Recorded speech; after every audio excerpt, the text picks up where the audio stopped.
Hello friends, welcome to 5 Minutes Tech. This is Vivo Y12 smartphone.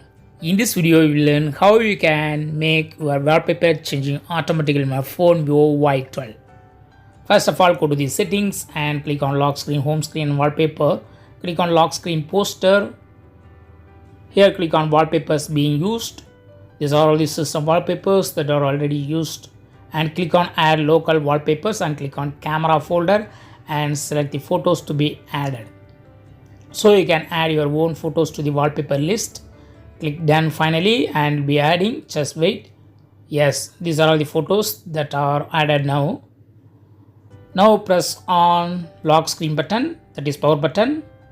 Yes, added photos are showing here.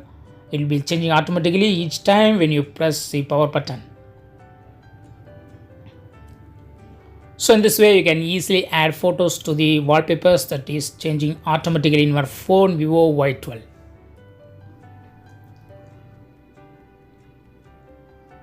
That's all friends. Thanks for watching. Bye.